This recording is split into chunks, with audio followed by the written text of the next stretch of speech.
Assim está escrito na palavra de Deus: todo aquele, pois, que escuta estas minhas palavras e as pratica, assemelhá-lo-ei ao homem prudente que edificou a sua casa sobre a rocha. E desceu a chuva e correram os rios e assopraram os ventos, e combateram aquela casa e não caiu, porque estava edificada sobre a rocha. E aquele que ouve as minhas palavras e não as cumpre, compará-lo-ei ao homem insensato que edificou a sua casa sobre a areia. Desceu a chuva, correram os rios e assopraram os ventos, e combateram aquela casa e caiu, e foi grande a sua queda.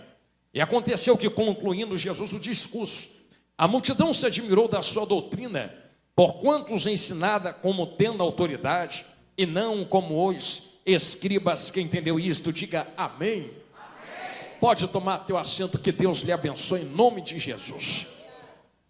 Glória a Deus. Isto, eu peço toda a sua atenção agora. Eu tenho certeza que, se eu pudesse perguntar a cada um dos irmãos, todos teriam histórias incríveis para contar aqui esta noite, acerca de guerras, de batalhas que todos nós vivemos diariamente. Eu tenho certeza que todas essas batalhas que nós vivemos, que englobam tantas coisas da nossa vida, poderíamos, por exemplo, colocar um currículo de histórico de batalhas espirituais, materiais, biológicas, físicas, familiares, quem sabe muito bem mentais, e por aí vai. A verdade é que nenhum de nós escapa de batalhas. Eu digo sempre, gosto muito de falar que as batalhas que nós vivemos são os maiores sinais que nós temos vida. Jonathan, por que você diz isso? Eu conversava com uma pessoa uma vez e dizia para ela que a dor que é gerada pela batalha é o maior sinal de que nós temos vida. Uma pessoa que quer parar de sentir dor é porque talvez já não esteja mais em vida nesta terra. E só há dois caminhos depois desta vida: uma para dor eterna e outra para gozo eterno. Então dizia para esta pessoa que a dor é o maior sinal de vida. E a dor não é um sinal de pecado. Pelo contrário, quando você lê na Bíblia, você percebe que Deus multiplicou a dor de parto de Eva. Então o pecado apenas afunila a dor. O pecado apenas aumenta e multiplica uma dor. Porque quem é bom de matemática entende que 0 vezes 0 é 0. Então, se Deus multiplicaria a dor do parto, é porque já existia dor antes mesmo do pecado. Então vocês percebam que dor é algo inerente à vida. E qual é a luta que não gera dor? Qual é a batalha que nós vivemos que não gera dor?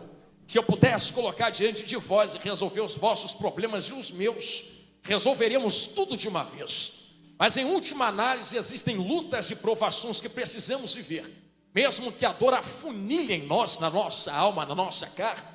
A saber, Deus é o maior especialista em utilizar provações como ferramentas, usar guerras como ferramentas, usar lutas como ferramentas, para afiar cada espada que está sentada aqui esta noite. Eu uso um parênteses para engrossar o caldo do que eu estou falando. Você lembra muito bem de Jó, capítulo 23, verso 10? Se quiser, se Jesus não voltar, lê com calma em casa o capítulo 23. E você vai perceber que no verso de número 10, Jó abre a boca para contar um segredo que muitos deixam passar despercebidos. Ele diz: provando-me Deus, sairei como ouro. Então, se Jó sai como ouro, talvez não tenha entrado como ouro. Mas quem já viu na televisão, em alguma reportagem, o tratamento que se dá a um ouro? O ouro só tem uma origem, a origem é a natureza. Só que o ouro não vem puro da natureza. Só que também o ouro não foi feito para estar impuro. Existem algumas coisas que impedem o ouro de exercer a sua capacidade de brilhar na mão daquele ourives. Então, para poder fazer com que o ouro tenha capacidade total de brilhar, de exercer aquilo para qual ele foi criado, é necessário provar o ouro. E só tem um jeito de provar o ouro. Não se pede o ouro para ele ficar melhor, para ter mais brilho, solicitando a ele o brilho. Não. O ourives vai pegar esse ouro, derreter no fogo, tirar a impureza, botar num suporte, deixar o ouro tomar de volta a sua forma, a sua estrutura, depois lapidar, limpar, alisar, para só então esse ouro estar preparado. Então perceba que entre o processo de ser arrancado da natureza e colocado para brilhar na mão de alguém. Existem lutas e provações que cada ouro tem que passar. Eu sei que se eu pudesse perguntar a vocês, todos diriam: eu quero ser alguém melhor.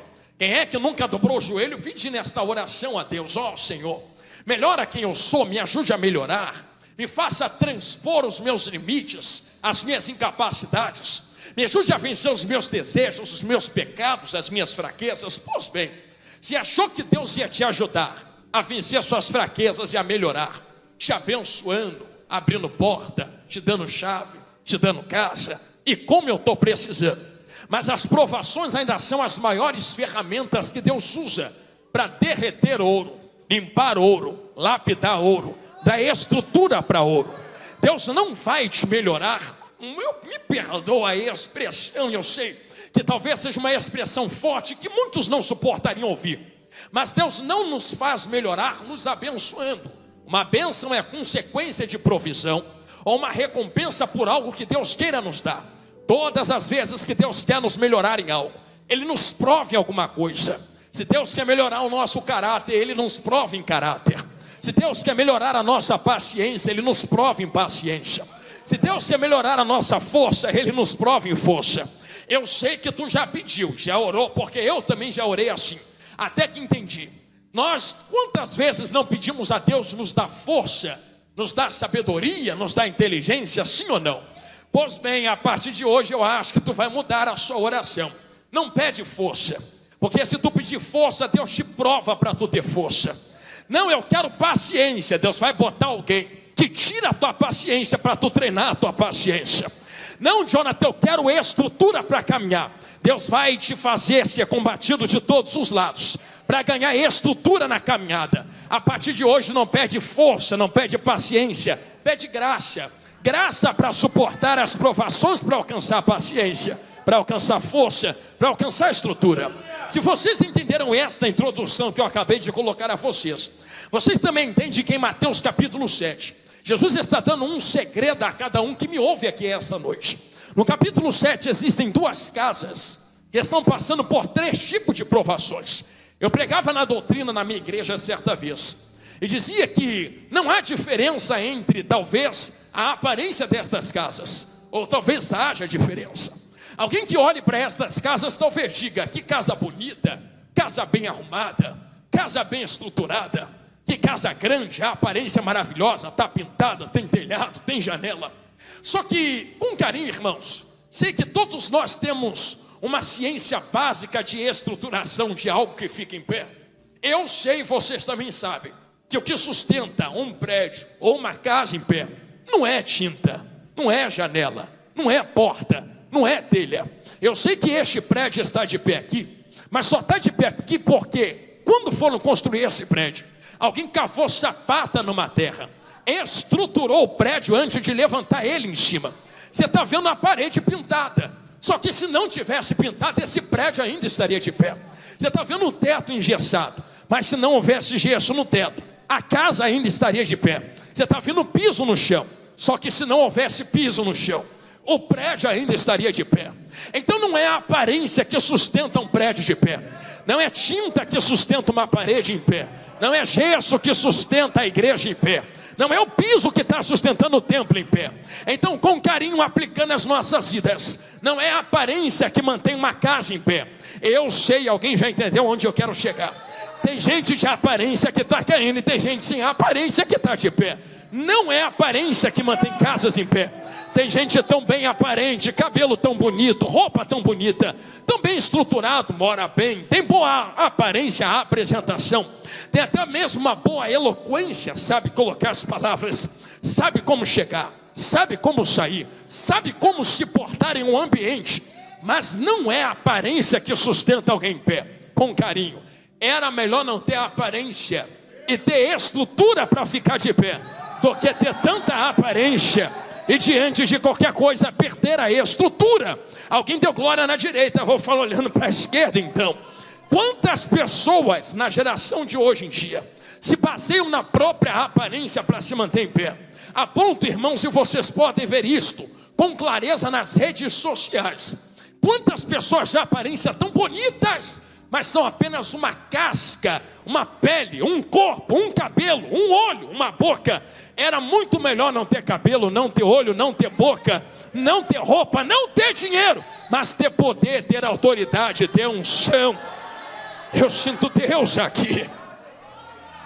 Não é a aparência que sustenta casas em pé. Quantas pessoas de aparência caem? E quantas pessoas sem aparência se mantêm de pé? Eu digo isto, não digo isto da boca para fora. Quem é que veio dar glória para Jesus? Levanta a mão e diga amém. Então digo acerca do Jesus que tu veio dar glória, meu amigo, bom te ver, glória a Deus. Com Jesus eu vim dar glória, Jonathan Carlos. O Jesus que tu veio dar glória é descrito nos antigos profetas como alguém que não tinha aparência, era rejeitado pela aparência. Nós não o víamos com boa aparência. Alguém olhava para Jesus e dizia: é filho de carpinteiro, é filho de seu José, nem boa cor tem, não tem aparência, não tem bom cabelo. Mas o profeta termina dizendo: pode não ter boa aparência, mas sobre ele estava o castigo que nos traz a paz, e pelas suas pisaduras nós fomos sarados. Não tem aparência, mas está salvando a terra inteira. Não tem aparência, mas está indo para a cruz do Calvário. Não tem aparência, mas está vertendo sangue na cruz do Calvário. Eu digo a vocês que assim como Cristo, nós também talvez não tenhamos boa aparência, mas não é aparência que estrutura casas em pé. O próprio Jesus foi antecedido por um profeta. O nome do profeta era João Batista. Sabe o que diziam de João Batista? Alguém olhava para João Batista e dizia: não tem boa aparência, porque profeta não se veste como ele veste. Profeta tem que usar uma boa manta, profeta tem que usar um bom cabelo. Os profetas estão tendo boa eloquência, profetas estudaram nas melhores escolas dentro da Bíblia. João Batista anda em deserto, se veste com pele de camelo, fica comendo gafanhoto e mel. Isto não é profeta. Não tem roupa de profeta, não tem barba de profeta, não tem cabelo de profeta, não tem aparência de profeta.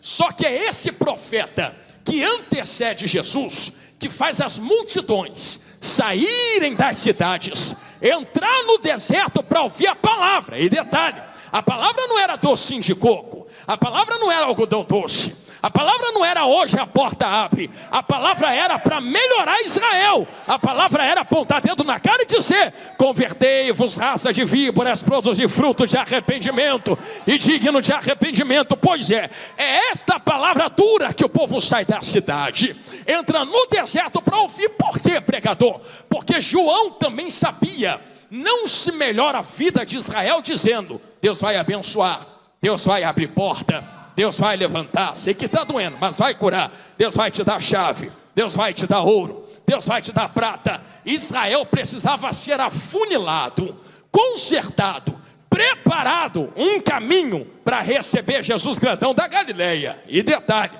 João Batista tem seu tempo de ministério, Jesus também tem seu tempo de ministério. Primeira lição que tiramos é que casas não têm boas aparências, mas se mantêm de pé. Segunda lição que tiramos é que casa não atravessa caminho de outra casa. Repito, casa não atravessa caminho de outra casa. Se esse atravessar não for para ajudar a casa cujo qual caminho está sendo atravessado.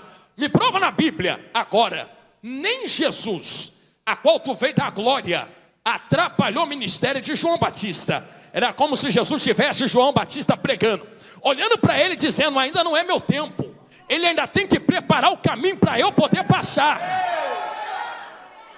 Então, se ainda é o tempo dele pregar, prega, João.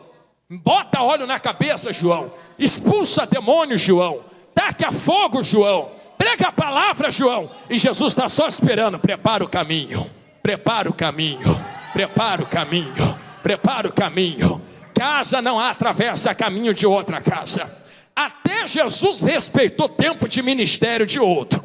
Eu repito, até Jesus respeitou tempo de ministério de outro. Se o tempo é de João Batista, então o tempo é de João Batista.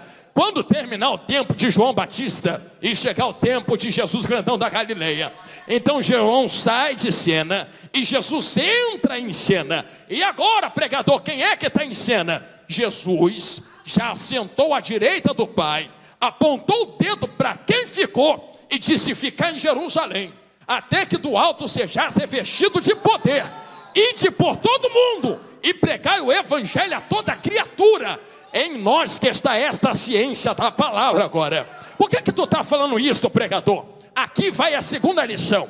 Porque casas terão provações, mas nenhuma provação nunca será grande o suficiente para arrancar a missão que Deus colocou nas nossas vidas. Vou falar olhando para a esquerda agora. Eu poderia entrar com vocês num caminho de missões dentro da Bíblia, mas permita-me colocar acerca do tema da campanha esta noite. Nenhuma provação, nenhuma luta, nenhuma prova, nenhuma guerra nunca será grande o suficiente para arrancar a missão que Deus colocou nas tuas mãos.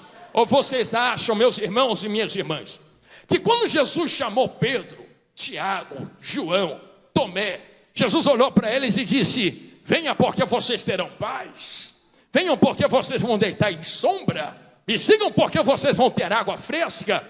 Eu te conto o destino de cada um destes discípulos. Pedro foi crucificado de cabeça para baixo. João morreu na ilha de Patmos, alguns dizem.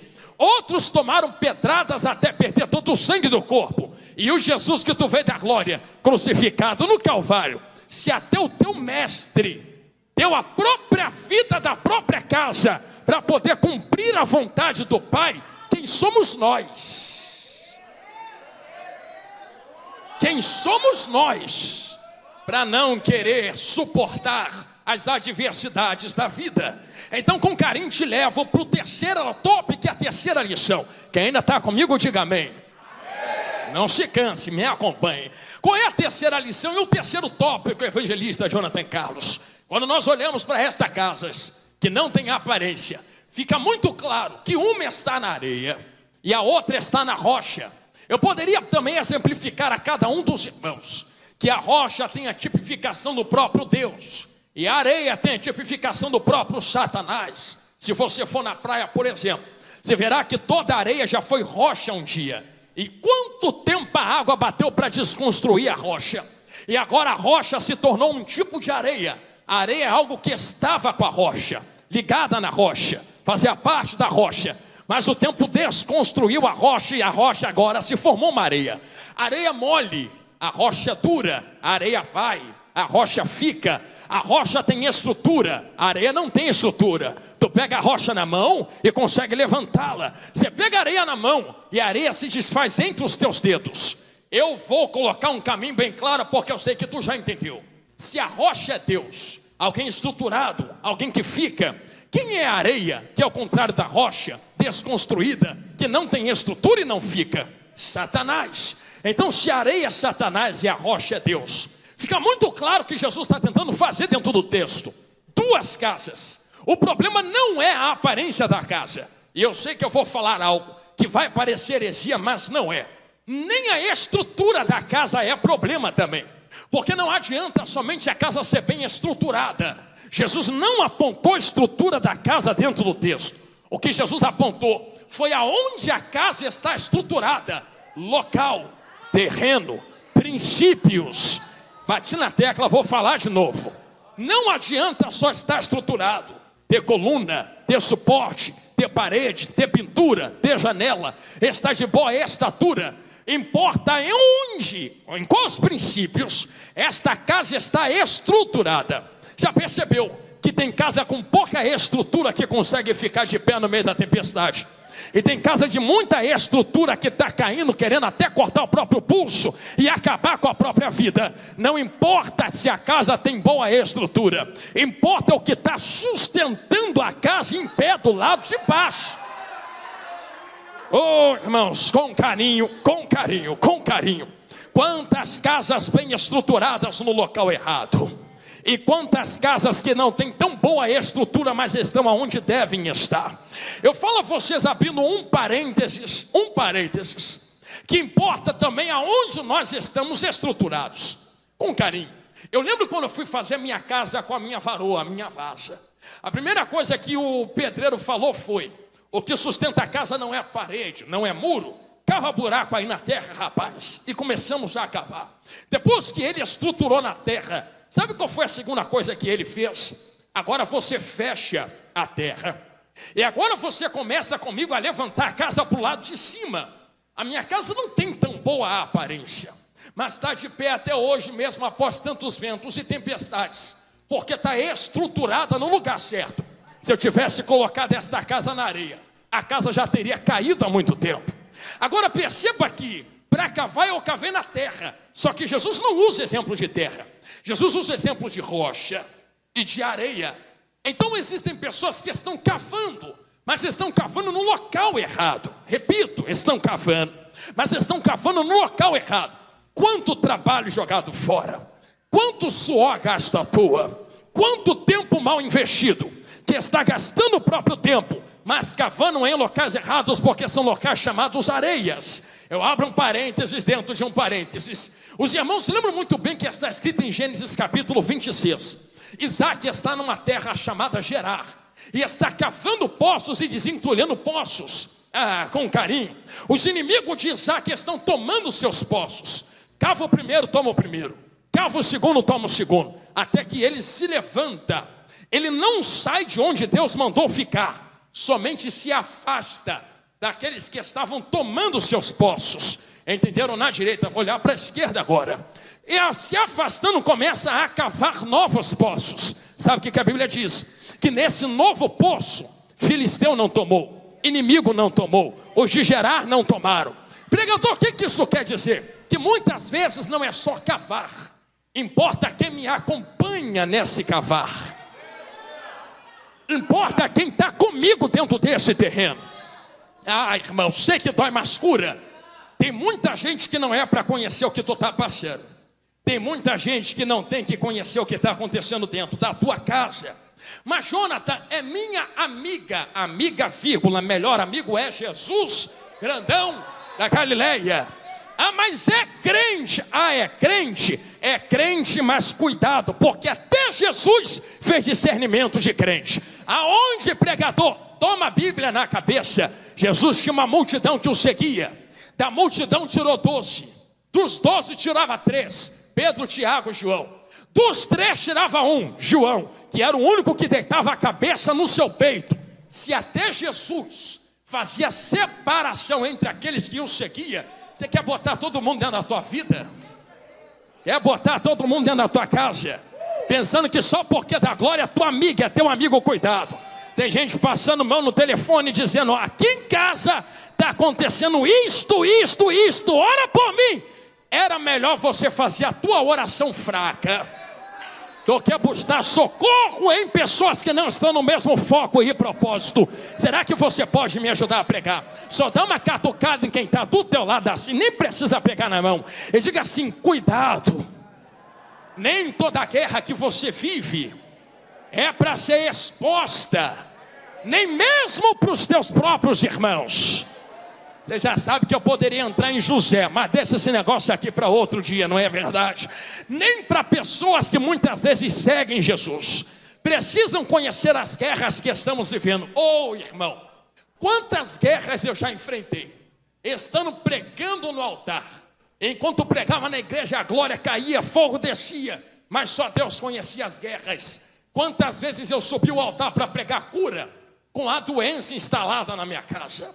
Não pare no meio da tua guerra. Nada pode derrubar a casa, se a casa estiver bem estruturada no lugar certo. Já que tu levantou a mão, estica ela gostosa aí pro alto. Se é para dar glória, vamos dar glória gostosa então. Não abaixa a mão agora não. Posso profetizar na sua vida. Eu não sei como você entrou, mas eu sei como você pode sair daqui agora. Estica a mão aí para o alto que eu profetizo sobre a sua vida. É para isso que eu vim aqui hoje. Eu profetizo sobre vós. Não é ouro, não é prata, não é chave, não é casa, não é dinheiro. O que eu profetizo hoje é a rocha que estrutura a casa. Vai trazer de volta aquilo que as lutas e as provações levaram. Quem confirma isso com glória está liberado agora por 10 segundos. Não me revasse que rebadarauá. Não me resi que taua. É que eu sinto ele aqui.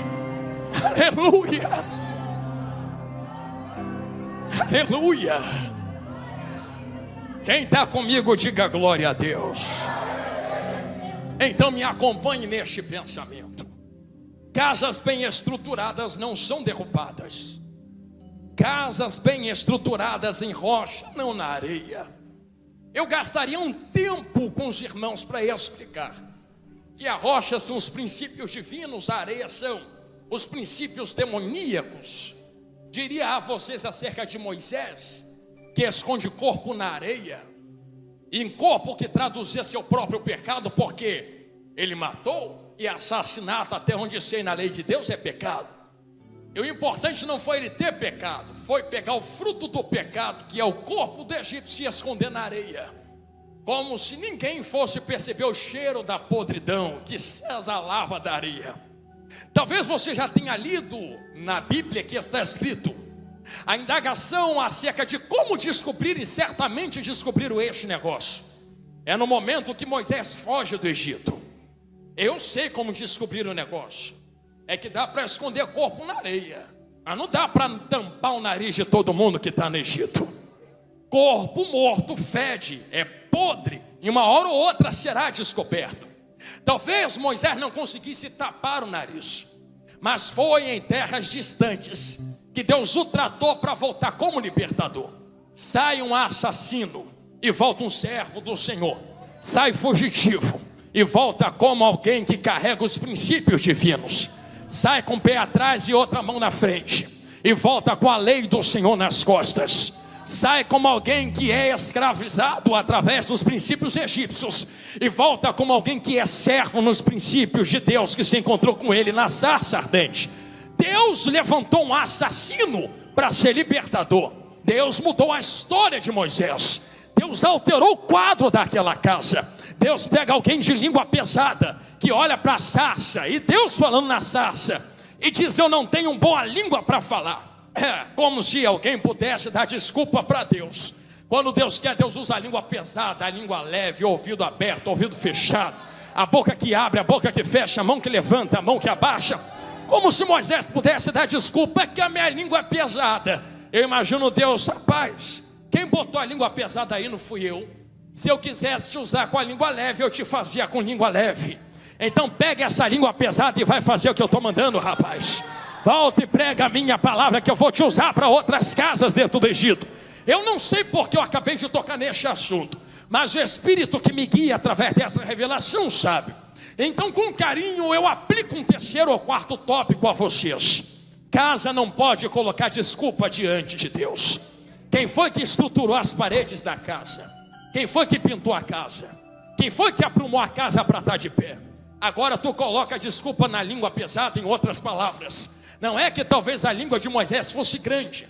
Existem dois quesitos. Ou a língua de Moisés travava por causa de gagueira, segundo os teólogos, ou então ele não tinha boa oratória para falar. Só que quando Deus quer, irmão, Deus usa quem não sabe falar, quem tem gagueira, quem nem sabe expressar outra língua. Deus pega, leva e usa. Foi Deus que o levantou desse jeito. Por muito tempo eu indaguei Deus acerca de algo em minha vida. Eu dizia: Deus, eu tenho um jeito de pregar que muitas pessoas não gostam e não suportam. Como eu já apanhei nesta vida, pregando desde os 8 anos de idade. Já tem para mais de 23 anos que eu estou pregando a palavra de Deus, desde pequenininho. Imagine pessoas olhando e tentando atacar de todo lado, porque geralmente é assim. Casas que não fazem nada querem atacar as casas que estão fazendo alguma coisa. Olhavam para mim e diziam: é porque não tem boa aparência. Haviam que tocar na aparência, não dava certo. É porque a roupa não é boa. Tocaram na roupa e não deu certo. Tentaram tocar na minha esposa. É porque a esposa, olha a vida que ele está dando para ela. Não conseguiram. Tentaram tocar na minha voz. É porque a voz é rouca, grita muito. Aí eu olhei para Deus e falei: oh meu Deus, estão dizendo que eu grito muito. Sabe o que Deus me falou? Não para de gritar, rapaz. Quem eu quero usar calma, eu uso calma. Te chamei para gritar mesmo. Grita mesmo, faz o avião, voa, taca óleo na cabeça, desce fogo, taca fogo no meu povo, rapaz. Eu vou te usar do jeito que eu te chamei. Não muda o jeito cujo qual eu te chamei para te usar. O vaso é meu, a olaria é minha, eu ainda faço o jeito que eu quero. Aí eu, inocente, Fui tentar mudar o jeito de falar. Olhei para Deus e disse: Deus, é porque estão falando que eu forço a voz, é porque estão falando que eu grito muito. Deus olhou para mim e disse: é melhor uma verdade gritada do que uma mentira numa voz mansa. Eu uso mansos com verdades e uso quem grita com verdades também. Tem gente que só ouve uma voz mansa, então eu uso manso. Tem gente que só ouve quem é mais ativo na voz mesmo, então eu pego alguém que grita. Agora, para uns eu uso de um jeito, para outros eu uso de outro jeito, mas a casa ainda é minha. Fui eu que te formei no ventre da tua mãe, fui eu que te trouxe a existência. Para de colocar desculpa diante de mim e vai fazer o que eu mandei você fazer. Aí tocaram na minha voz, não conseguiram. Tocaram na vida financeira, tocaram na vida espiritual, tentaram tocar até no meu pastor, tocaram no ministério, sou madureira também, tocaram na igreja. Só que com o tempo eu percebi que nem adianta tentar responder de volta, porque quando certas casas estão decididas a tentar te derrubar, elas vão tentar em todos os artifícios até ver que alguma pedrada tocou em você, e sabem que a pedrada tocou quando você responde uma pedrada. Então vou te dar uma dica: toma pedrada de boca calada, entra no quarto, fecha a porta, vai para o joelho e diz: Senhor, está doendo, não estou aguentando. Mas Jonathan, eu tenho que dar resposta. Não, vai ficar de boca calada. Boca calada? É, mas eu vou engolir sapo. Não, não engole só o sapo, não. Engole a lagoa inteira por lá de dentro e leva para diante de Deus. Por que, pregador, leva para diante de Deus? Porque assim está escrito: vivo não mais eu. Quem é que vive em mim agora? Se é Cristo quem vive, quem fala não sou eu, é Ele. Eu vou repetir isso daqui, gostei, Jesus. Se é Cristo quem vive, quem fala não é tu, é Ele. Se tu ainda está respondendo, é porque Cristo não vive. Se tu ainda está falando, é porque Cristo não vive. Se tu ainda está tentando lutar no mesmo nível, é porque Cristo não vive. Agora eu vou te ensinar um segredo para vencer guerras espirituais. Vem comigo para dentro da Bíblia. O diabo está revoltado contigo e com mais 7,5 bilhões na face da terra. Sol nasce para justo, sol nasce para injusto. A lua nasce para quem é ímpio e a lua nasce para quem é santo também. Tem coisas e provações que são inerentes à vida. Quem começou a pregação ligado comigo lembra que eu falei: nasceu, está doendo, nasceu, tem dor. Você acredita que tem gente que não serve a Deus e está vivendo provações piores que você? Porque existe uma falsa ideia, uma falsa ideologia em pessoas que muitas vezes estão na presença dizendo: se eu sirvo a Deus, eu não posso passar por provas. Se eu estou com Deus, eu sou intocável e vacinado a lutas. Cuidado, porque tem gente na presença e fora que está passando provações. A presença não te ausenta de lutas, a presença te sustenta e te guarda no meio das lutas. É diferente. Eu vou aplicar algo aqui. Lembra dos discípulos no meio da tempestade? Jesus não arrancou eles da tempestade. Jesus passou com eles no meio da tempestade. Tanto na primeira, que está dormindo na proa do barco, quanto na segunda, que vem andando sobre as águas. Jesus não tira eles com o barco e tudo e leva voando de volta para a terra. Não. Apesar de que na segunda vez Jesus olha para Pedro, Pedro olha para Jesus, a ponto dele ter uma lição valiosa: se é tu mesmo, mandei ter contigo por sobre as águas. Jesus olha para ele e diz: quer vir? Vem então, rapaz. Eu sempre imagino que se fosse crente de hoje em dia, talvez olhasse para Jesus e dissesse: quer que eu ando sobre as águas mesmo? Anda. Então acalma o vento, faz a água se solidificar, faz o vento acalmar, cria um caminho para eu passar. Imagina Jesus olhando e: não vou acalmar vento, não vou solidificar água, não vou fazer caminho. Quer vir? Vem do jeito que está, bota o pé para fora e caminha. Aí vem Pedro caminhando. Jesus não acalmou o vento para Pedro caminhar. Em outras palavras, Pedro caminhou para depois Jesus acalmar vento no meio da tempestade. Será que você pode receber essa lição no seu coração? Não peça para Jesus acalmar o vento e você caminhar. Caminhe, que Jesus vai acalmando o vento no meio da caminhada. Quem entendeu isso, diga amém. Se você recebeu essa mensagem, entenda que tem 3 origens de provações. Existem provações que é Deus quem envia. Deus envia para estruturar casas. Existem dois tipos de provações dentro das provações de Deus. O primeiro, Deus prova casas que estão em sua presença para estruturá-las. Segundo, Deus prova casas que estão fora da presença para trazê-las de volta, para santificá-las, para não perdê-las. E terceiro, pregador, a terceira é quando Deus entrega a casa na mão da própria casa. Ah, Jesus amado, olha lá. Tem isso dentro da Bíblia? Ou se tem? Novo Testamento. Porquanto Deus os entregou às suas próprias concupiscências, para receberem na sua carne o fruto do seu próprio pecado. Em outras palavras, tem gente que é tão ruim, tão difícil, que não é Satanás quem usa ela. Não, é Satanás quem é usado por ela. Tem gente que não é o diabo quem entra, é ela quem entra dentro do diabo. Aí quando acontece, fala, o diabo está furioso. Não, Deus só entregou ela na própria mão. Vou repetir isso aqui porque alguém entendeu na minha direita. Tem gente que Deus nem precisa entregar na mão do diabo. Deus só deixa ela tomar o próprio caminho com as próprias decisões. Ela vai se quebrando toda e bota a culpa no diabo. Aí ele olha para o diabo e fala, diabo está furioso. Não, foram as tuas decisões que te levaram até aí. Tem gente que para ela mesma, o pior diabo não é o que está no inferno andando na terra em demônios. O pior diabo está dentro da própria alma. É ela mesma que julga a própria carne e coloca a própria vida em provação. Existem várias vertentes de provações. Deus prova. Você pensa que a tua luta é contra quem te faz mal na terra? Ah, é porque fofocaram contra mim. Ah, é porque me invejaram, pregador. Ah, é porque falaram mal de mim. A tua luta não é contra quem fala mal. Tua luta não é contra quem te inveja. A tua luta não é contra quem faz trabalho preparado em lugares escondidos contra você. Tem alguém usando esta boca lá. Tem alguém usando esse olho lá. Tem alguém usando esta mão lá. A tua luta é contra os espíritos que usam aquela boca, que usam aquelas mãos, que usam aqueles pés. Existem até pessoas que dizem, Deus, mata ela. Eu prego a vocês, mata não. Arranca o capeta do couro e traz para cantar o hino da vitória junto comigo. Mata ele, Deus, meu Senhor Deus. Mata não, Deus. Tira o demônio, altera o caráter e bota sentado do meu lado para ir para o mesmo céu que eu. A tua luta não é contra quem te faz mal. A tua luta é contra quem está usando esse que te faz mal. E se você não entender isto, você vai perder guerras. Por que nós vamos perder guerras, pregador? Porque quem mira a carne luta com armas carnais. Vou falar de novo, estou indo para o final. Quem mira a carne luta com armas carnais. Quer devolver na mesma moeda. Tenta devolver a fofoca usando fofoca. Tenta devolver inveja usando inveja.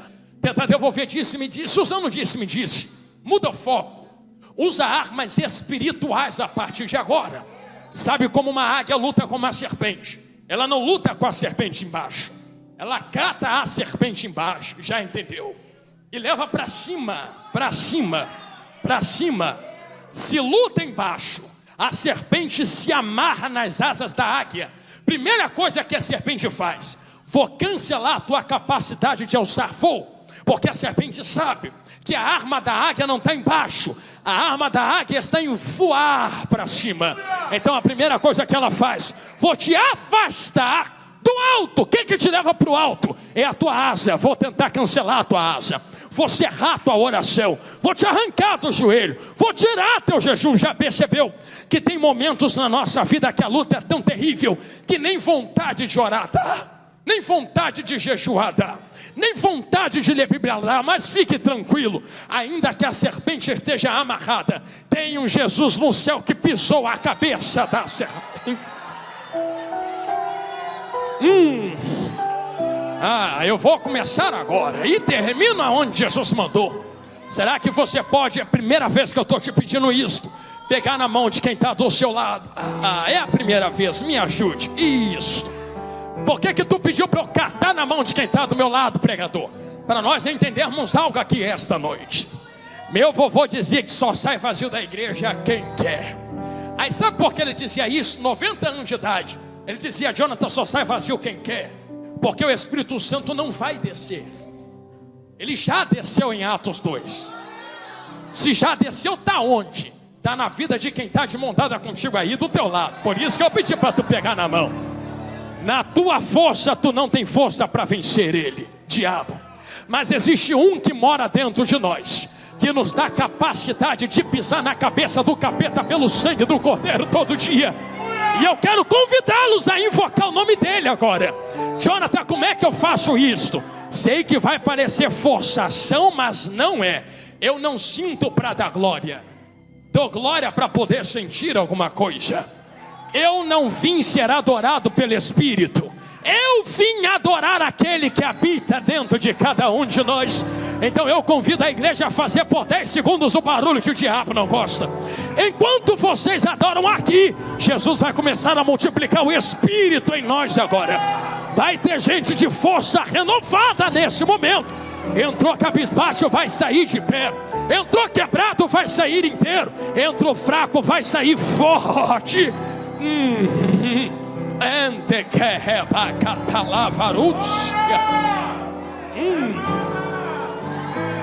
Nome que te rebadará cataua.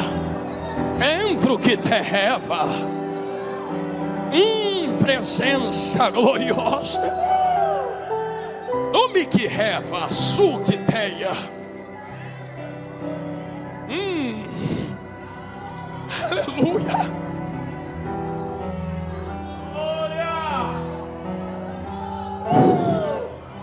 Eu quero pregar. Mas o Espírito está dizendo, espera só mais um minuto. Eu estou renovando força de casas no meio da guerra aqui agora.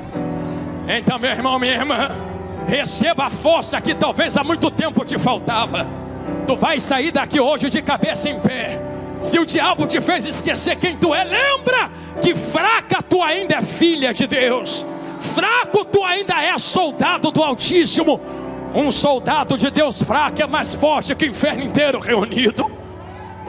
Aleluia. Aleluia. Aleluia. Eu quero orar. Pregador, mas Deus ouve a minha oração? Ah, se não ouve. Ah, Jesus amado. Lembra daquela oração que às vezes a gente faz lavando louça?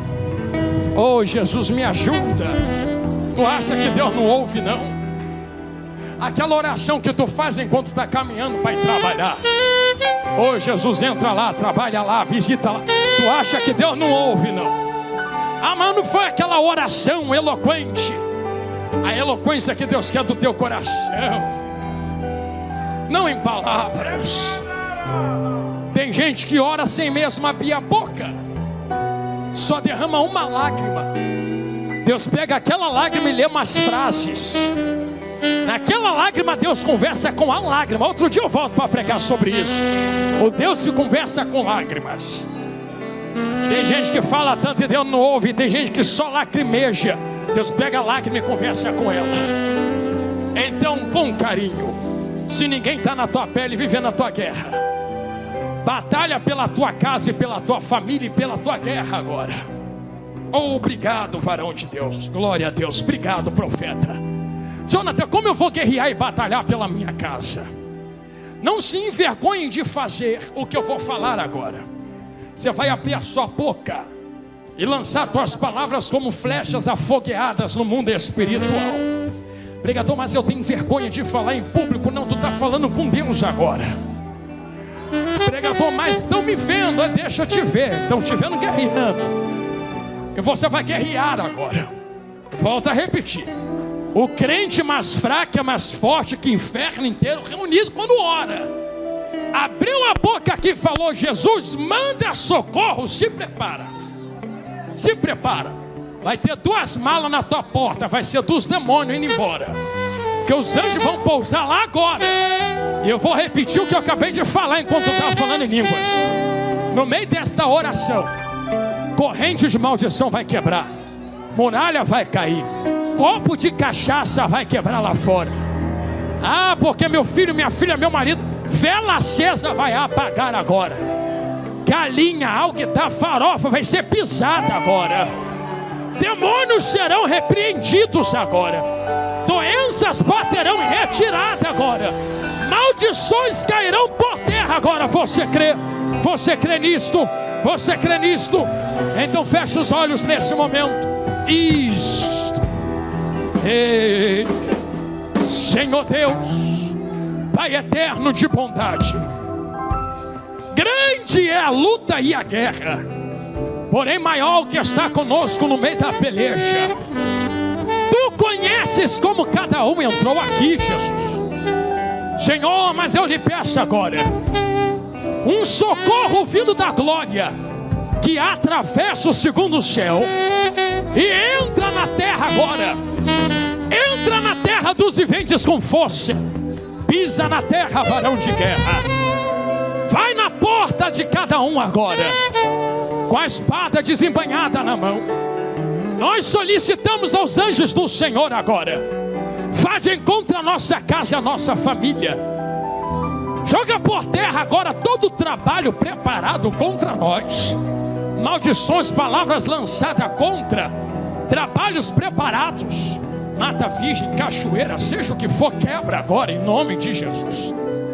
Senhor, eu lhe peço neste momento, aonde houver uma doença escondida, uma porta trancada, que se abre agora, a muralha cai, doença é retirada.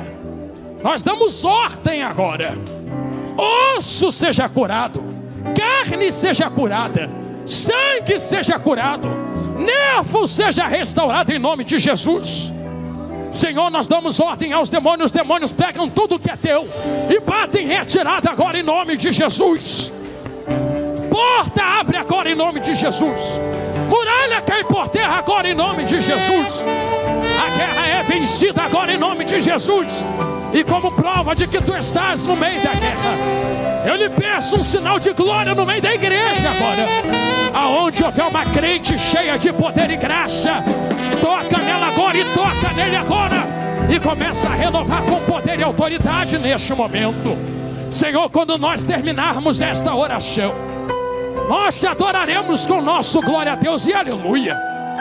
Não para te pedir alguma coisa, mas para te agradecer pela vitória que o Senhor já enviou. Senhor, para a glória do seu nome, eu lhe peço, toma os quatro cantos dessa casa com glória. E aonde houver um crente fraco, renova a força dela, renova a força dele, mas renova agora, agora, agora, agora, agora, agora, agora, agora, agora, agora, agora, agora, agora em nome de Jesus, agora em nome de Jesus, agora em nome de Jesus, agora em nome de Jesus. Aleluia, aleluia. Senhor, ainda neste tempo haverão de dar cultos de ação de graças nesta casa, porque a guerra foi vencida esta noite, em nome de Jesus. E quem crê, diga amém. Sai daqui com a tua vitória hoje em nome de Jesus. Eu agradeço a minha rica oportunidade.